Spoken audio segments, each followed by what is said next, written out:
నేను 5 మంది ప్రెసిడెంట్ దగ్గర పనిచేశాను. నేను 5 మంది అధికారుల దగ్గర పనిచేశా. వాళ్ళు ఇలా లేరు. పోయినసారి ఇంటెలిజెన్స్ ఆఫీసర్ ఉన్నాడు నాకు ఆఫీసుగా. అంతా బాగున్నావు, ఎటగడిచిపోయింది తెలీదు. నువ్వు ఎందుకంటే టార్చర్ పెడతావు? నీకు తెలియకపోతే మాని మమ్మల్ని ఎందుకు ఇబ్బంది పెడతావు? నువ్వు చెప్పిన దొంగ లెక్కలు నేను రాయలేను. నువ్వు చెప్పిన దొంగ లెక్కలు రాయలేను. పెట్టుకో. నువ్వు తాగడానికి ఇది అడ్డా కాదు. నువ్వు సాయంత్రం మందు తాగడానికి ఇది అడ్డా కాదు. అందుకేనా నా మీద కక్ష? నేను నీ గురించి నిజం చెప్తా తప్ప నువ్వు నన్ను కొట్టి నేను నిన్ను కొట్టినట్టు చెప్పడంలో వస్తారు. ఎంత తేల్చుకుంటారు రా. అతని దయాదక్షణాల మీద నువ్వు ఉన్నావు. మేడం ఎప్పుడో నిన్ను తీసేయమనింది, ఇప్పుడు అడుగుతున్నా ఇంకా తీసేయలేదా అన్నాడు. ఎవరు అన్నారు? అన్నట్టు సార్ నేను ఎందుకు సార్, ఇతని బలం ఉంది సార్, ఇతను ఎమ్మెల్యే మనిషి, ఇతను బలం ఉంది, నాకు బలం లేదు, నేను బలహీనుడు ఉంది. వాళ్ళ పాత్ర ఏంది? ఈయన అనుచరులు ఇచ్చాడు బతుకుతున్నాడు ఇతను. మీ మనుషులు కూడా ఉన్నారండి. మీ మనుషులకి ఇస్తుంటేనే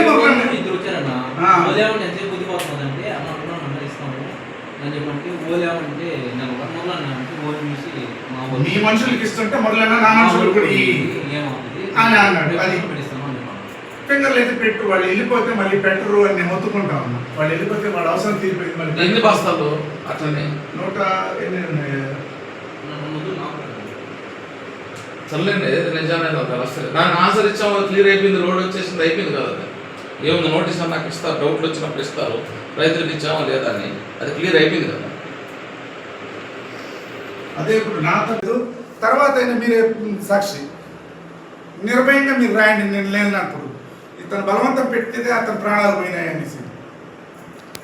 ఇలాంటి వాళ్ళు ఉండబట్టే కటారి ఉదయ్ కుమార్ నా స్నేహితుడు చూసారా ఇలాంటి వాడు కటారి ఉదయ్ కుమార్ ఇలాంటి ఎవరో ఇంత ఇబ్బంది పెట్టకపోతే అతను చచ్చిపోడు. నా స్నేహితుడు ఎంఈఓగా ఇలాంటి వాళ్ళు ఇబ్బంది పెడితే నా లాంటి వాడు చచ్చిపోతాడు. వాడు ఏంటంటే బలవంతుడు సార్, ఇతను ఏమైనా చేయగలడు.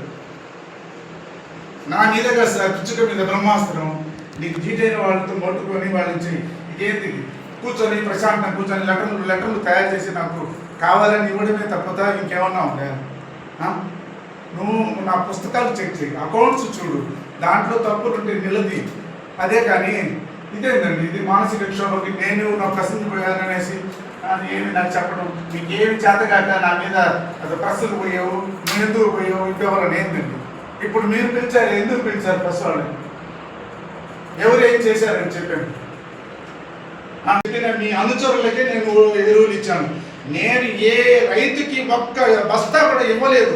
మీరు ఇచ్చిన టోకన్లకి మీరు చెప్పిన రైతులకే నేను ఇచ్చాను బిల్లేసి. అంతేగాని ఈ మన సంఘంలో సభ్యులకు కూడా నేను ఇవ్వలేని పరిస్థితి అయిపోయింది. మీరు చెప్పిన మీ రూలింగ్ ప్రకారమే చేశాను. మీకు అనుకూలంగానే పోతున్నాను. ఇంకా నా మీద వాడాలి ఎందుకండి చెప్పండి. లేదు మీరే చంపేయండి, మనం దూకే కదా పట్టండి, చంపేయండి. పీడపోతే వాళ్ళ ముందే చంపేయండి. మీరు కూడా కూర్చొని ప్రశాంతంగా 2 నిమిషాలు ఆలోచించండి. మీరు రూల్స్కి మా వ్యతిరేకంగా నేను పనిచేసే మనిషినే కాదు. 100 సార్లు చెప్తాను, రూల్స్కి వ్యతిరేకంగా పనిచేసే మనిషినే కాదు. నేను రూల్స్కి వ్యతిరేకంగా చేయించింది మీరు. మళ్ళీ ఈరోజు నాకేం తెలియదు, నాకు షోకాస్ నోటీస్ వచ్చింది అంటే నేను రాత్రి 10:30 దాకా కష్టపడి పనిచేస్తే నాకు షోకాస్ నోటీస్ ఇప్పించింది ఘనత మీదే, నాది కాదు. ఈరోజు నాకేం తెలియదు అంటున్నారు. మీరు చెప్పారు ఆయన నా పార్టీ లీడర్, ఈయన నా పార్టీ లీడర్, నా ఊరోళ్ళు అని మీరు చెప్తేనే వాళ్ళకి ఇచ్చాం. మీరు ప్రతి ఒక్కరికి టోకన్లు ఇచ్చినారండి. ఆ టోకన్లకే ఇచ్చాం కానీ మేము ఎవరికి ఇవ్వలేదు. అది కూడా బిల్లేసే ఇచ్చాం. కాకపోతే కొంతమందికి మీరు ఏదో పెట్టకుండా కూడా ఇచ్చారు. అదే వచ్చింది అశోకాస్ నోటీస్. నేను ఇచ్చాను, మీరు చెప్తే ఇచ్చాము. సర్లే ఇచ్చిందే రోజు అదెందుకు ఇచ్చారు? సర్లే మీరు ఏదైనా చెప్తారు కానీ నేను ఏదైనా చెప్తానా? సర్లే మీరు సర్లే మీడియాకి ముందు ఒకలాగా ఒకటండి, తర్వాత ఇంకోలాగా ఉంటుంది. ఒకటి ఏది న్యాయం అయితే అదే పని చేస్తుంది, ఏది న్యాయం అయితే అదే జరుగుతుంది. లేదు సరే, నేను ఎంత నిజాయితీగా ఉంటానో, నేను ఎలా ఉంటానో వీళ్ళందరికీ తెలుసు. కానీ మీరు స్టాఫ్ అనే ఉద్దేశంతో చూడండి. బ్రదర్స్ అనే దగ్గరే చూస్తాను ఇతను ఎలా ఉంటుంది. కానీ సమస్యలు వాళ్ళ దగ్గర వృద్ధం లేదు. కానీ రూల్స్ ప్రకారమే పనిచేస్తానని వాళ్ళకి తెలుసు. అబ్బాయి కూడా నిజాయితీగా చెప్పాడు. ఫింగర్ పెట్టించుకోకుండా ఈ లేదు మీరు చెప్తే నేను చెప్తే ఇచ్చామని చెప్పాడా? నేను చెప్తే ఇచ్చాడా? మరి నేను చెప్తే ఇచ్చాడని బతుకుతున్నాడు ఇతను. మీ మనుషులు కూడా ఉన్నారండి. మీ మనుషులకి ఇస్తుంటేనే పంపాలి. ఇద్దరు వచ్చారన్న. ఆ. పోలేమంటే ఎంతసేపు పొద్దుపోతుందంటే అన్న ఉన్నాను ఇస్తాము అని చెప్పంటే పోలేమంటే నాకు మురళన్న ఫోన్ చూసి మా వాళ్ళు మీ మనుషులకి ఇస్తుంటే మొదలైనా నా మనుషులు కూడా ఏమవుతుంది అని అన్నాడు. అది ఇస్తాను అని చెప్పాను. ఫింగర్లు అయితే పెట్టు, వాళ్ళు వెళ్ళిపోతే మళ్ళీ పెట్టరు అని నేను మొత్తుకుంటాను.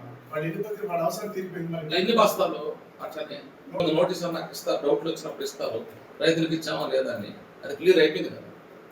నేను ఎట్లా చేసి నువ్వేం చెప్పావు మొన్నంటే 6 టన్నులు ఇంకో కొన్ని దగ్గర వేల టన్నులు 30 టన్నులు 40 టన్నులు కూడా ఉన్నాయి, నువ్వే కదా చెప్పావు. బయట ఎట్టన్నా ఆఫీసర్ వచ్చిన ఆఫీసరే చెప్పాడు. అది బయట రూల్స్ వ్యతిరేకంగా పనిచేయదు. రూల్స్ వ్యతిరేకంగా ఎవరు చేయలేదు.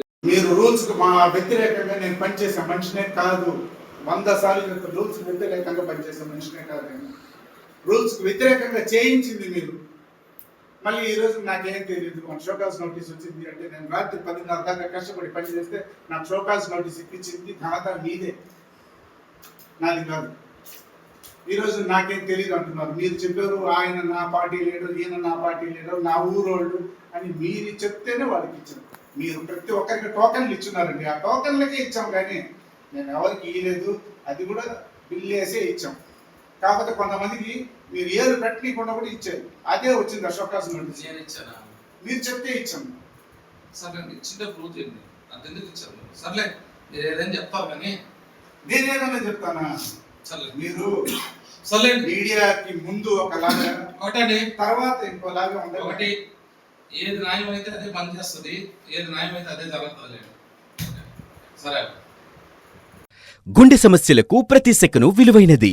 గుండెపోటుకు కేవలం 30 నిమిషాల్లో అత్యాధునిక చికిత్స.